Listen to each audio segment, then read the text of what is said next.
Hello guys, my name is Rachna Navani. Welcome to biochem tutorial. आज के lecture में हम बायोटेक्नोलॉजी एंड इट्स एप्लीकेशन के ऊपर डिस्कस करेंगे। इसके प्रीवियस लेक्चर में हमने इसका बायोटेक्नोलॉजी के फर्स्ट यूनिट या फर्स्ट चैप्टर के ऊपर डिस्कस करा था, जिसमें हमने बायोटेक्नोलॉजी एंड इट्स प्रोसेसेस के ऊपर डिस्कस किया था।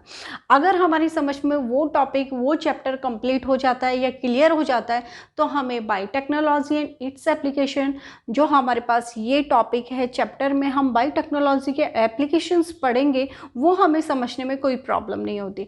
इसलिए एप्लीकेशन पढ़ने से पहले हमें बायोटेक्नोलॉजी को कंप्लीट पढ़ना होगा, तो हमें ये बहुत इजी लगेगा समझने में। तो चलिए टॉपिक के ऊपर हम आज डिस्कस करते हैं, जो कि हमारा टॉपिक है बायोटेक्नोलॉजी एंड इट्स एप्लीकेशन। आज के लेक्चर में हम बायोटेक्नोलॉजी और उसकी एप्लीकेशन कहाँ कहाँ है, कौन से फील्ड में हम बायोटेक्नोलॉजी का एप्लीकेशन या यूज़ करते हैं बायोटेक्नोलॉजी में, किस तरीके से बायोटेक्नोलॉजी हर फील्ड में या बहुत सारे ऐसे फील्ड हैं जहां हम बायोटेक्नोलॉजी का यूज़ करते हैं, उसकी एप्लीकेशंस क्या क्या हैं, उनके ऊपर डिस्कस करेंगे। आज का लेक्चर हमारे पास बायोटेक्नोलॉजी एंड इट्स एप्लीकेशन का इंट्रोडक्शन होगा। नेक्स्ट लेक्चर में हम इसके यूज एप्लीकेशंस के ऊपर डिस्कस करेंगे पॉइंट बाय पॉइंट।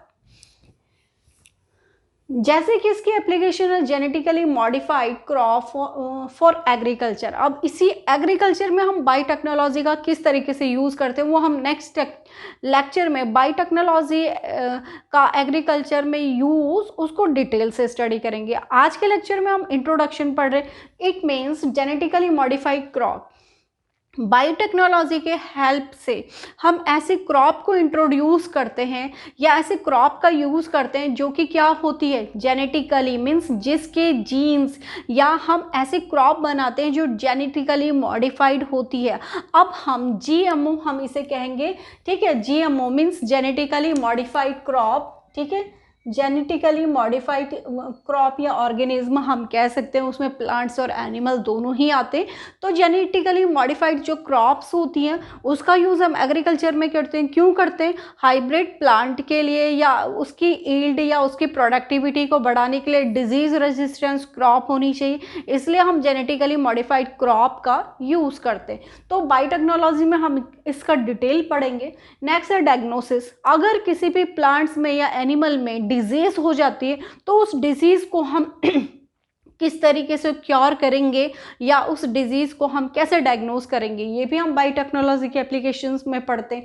नेक्स्ट है हमारे पास बायो रेमेडिएशन, ठीक है। तो हम मीन्स इसका यूज़ हम हेल्थ के लिए या इंडस्ट्री में इसका प्रोडक्शन करते हैं। तो किस तरीके से हम रेमेडी करते हैं अपनी हेल्थ में, या किस तरीके से हम बायोटेक्नोलॉजी का यूज़ अपने हेल्थ इंडस्ट्री या मेडिसिन में करते हैं, मेडिसिन को बनाने में करते हैं। तो बायोटेक्नोलॉजी का, जैसे कि सपोज हम एक एग्जांपल दे रहे हैं, हमारे पास इंसुलिन है, हमने इंसुलिन ऑब्टेन करना है।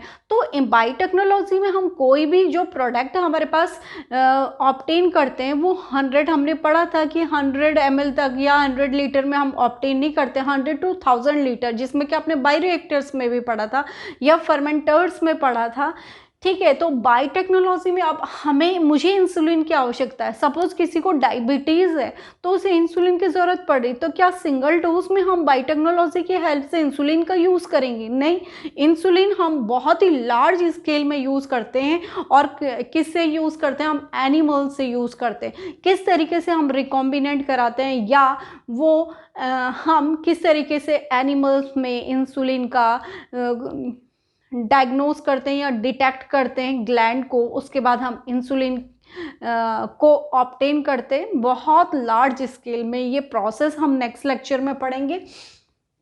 नेक्स्ट है एनर्जी प्रोडक्शन। बायोटेक्नोलॉजी में बहुत से फूड आइटम ऐसे हैं या एनर्जी को प्रोडक्शन में भी हम बायोटेक्नोलॉजी का यूज़ करते हैं। नेक्स्ट है आपके पास processed food. Processed food means कोई ऐसा फूड आइटम या फूड प्रोडक्ट जो कि हम अपने डिज़ायर के अकॉर्डिंग बनाते हैं, उन फूड को हम प्रोसेस्ड फूड कहते हैं। नेक्स्ट है जीन थेरेपी। अब जीन थेरेपी का यूज़ भी हम बायोटेक्नोलॉजी में करते हैं, बहुत इंपॉर्टेंट है आपके पास। जीन की थेरेपी करना जीन थेरेपी कहते हैं, ठीक है। अब हमारी बॉडी में सपोज कोई ऐसी डिजीज़ है जिसको कि हम आसानी से क्योर नहीं कर सकते, उसका ट्रीटमेंट नहीं कर सकते, तो उसके लिए हम जीन थेरेपी का यूज़ करते करते हैं, मीन्स बॉडी में जो जेनेटिक सीक्वेंस है उसको डिटेक्ट करते हैं। डिटेक्ट करने के बाद उसके स्पेसिफिक साइट पर जो न्यूक्लियोसाइड्स है या जीन्स है उनको हटा करके थेरेपी जो यूज़ करी जाती है उसको हम जीन थेरेपी कहते हैं। बहुत सारी बीमारियों को क्योर करने के लिए हम इस थेरेपी का यूज़ करते हैं। ये भी हमारे पास बायोटेक्नोलॉजी के एप्लीकेशंस में आता है। नेक्स्ट है रिसर्च एरिया। अब बायोटेक्नोलॉजी का यूज़ तो बहुत ही लार्ज स्केल में होता है, बहुत बड़े बड़े एरियाज में होता है, बहुत ज़्यादा एप्लीकेशंस है बायोटेक्नोलॉजी में। मॉडर्न टाइम में बायोटेक्नोलॉजी का बहुत ज़्यादा स्कोप एंड बहुत ज़्यादा यूज़ हम करते हैं।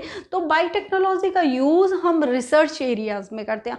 वो रिसर्च एरियाज क्या क्या हमारे पास, सपोज एक एग्जांपल दे रहे हैं, हम बायोटेक्नोलॉजी में हम कैटलिस्ट का यूज़ करते हैं। अब कैटलिस्ट क्या होते हैं, कैटलिस्ट को समझिएगा। कैटलिस्ट किसी भी केमिकल रिएक्शंस में अगर हम कोई भी केमिकल यूज़ कर रहे हैं या केमिकल रिएक्शन करा रहे हैं, इसको समझने के लिए सपोज मैं आपको समझा रही हूँ कि हमारे पास फर्मेंटेशन की प्रोसेस हो रही है। फर्मेंटेशन की प्रोसेस हो रही है तो हमने ग्लूकोज का यूज़ किया, लेकिन जब तक हम उसमें ईस्ट नहीं डालेंगे, ठीक है, ईस्ट क्या है हमारे पास, फंजाई, वो क्या है, कैटलिस्ट का काम कर रहा है। तो जब तक हम ईस्ट नहीं डालेंगे तब तक वो इथाइल अल्कोहल में कन्वर्ट नहीं हो जाएगा। इस प्रोसेस को हम क्या कहते हैं, फर्मेंटेशन की प्रोसेस।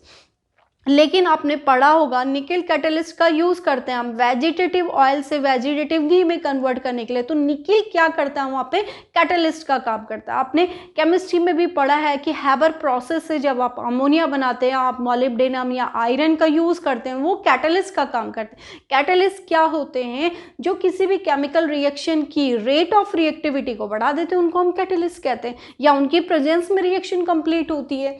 नेक्स्ट है आपके पास ऑप्टिमम कंडीशन। ऑप्टिमम कंडीशन में आपके पास टेम्परेचर आता है, ऑप्टिमम टेम्परेचर भी आता है, प्रेशर भी आता है आपके पास, तो इसको हम ऑप्टिमम कंडीशन कहते हैं। जैसे बहुत सारी reactions, chemical reaction specific temperature पर होती है या स्पेसिफिक प्रेशर पे होती है, अंडर प्रेशर होती है, प्रेशर हाई करना पड़ता है तब होती है, तो ये कंडीशंस है। नेक्स्ट है डाउन स्ट्रीम प्रोसेसिंग, जो कि आपने इसी का बायोटेक्नोलॉजी का पार्ट 1 में पढ़ा था, चैप्टर 1 में। तो डाउन स्ट्रीम प्रोसेसिंग वो प्रोसेसिंग होती है जब हमारे पास प्रोडक्ट बन के तैयार हो गया, हमने प्रोडक्ट की मार्केटिंग करनी है, लेकिन मार्केटिंग करने से पहले जो प्रोडक्ट हमने बनाया है, हमारे पास डिज़ायरेबल प्रोडक्ट है, उसका प्यूरिफिकेशन करना पड़ता है, उसकी टेस्टिंग करनी पड़ती है। उस प्रोसेस को, उसका प्यूरिफिकेशन, उसकी टेस्टिंग करने के बाद ही उसे मार्केट तक, सब लोगों तक अवेलेबल कराया जाता है। उस प्रोसेस को ही हम डाउन स्ट्रीम प्रोसेस कहते हैं। तो आई थिंक कि इतने हमने बायोटेक्नोलॉजी में ये कुछ पॉइंट्स थे।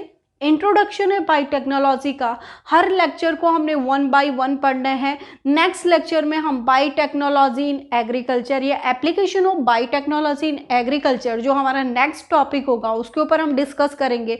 इंसुलिन की फॉर्मेशन कैसे करते हैं, किस तरीके से हम लार्ज क्वांटिटी में इंसुलिन बना रहे हैं, जीन थेरेपी क्या होता है, ये बायोटेक्नोलॉजी के एप्लीकेशन, ट्रांसजेनिक एनिमल्स क्या होते हैं, कैसे हम प्लांट्स की हाइब्रिड वैरायटी को ऑब्टेन करते हैं, जेनेटिकली मॉडिफाइड सीड या क्रॉप्स को हम कैसे तैयार कर सकते हैं, ये सब हम 1 बाय 1 नेक्स्ट लेक्चर में डिस्कस करेंगे। आई थिंक कि स्टूडेंट आपके ये लेक्चर समझ में आएगा, तो प्लीज़ चैनल को लाइक एंड सब्सक्राइब जरूर करें।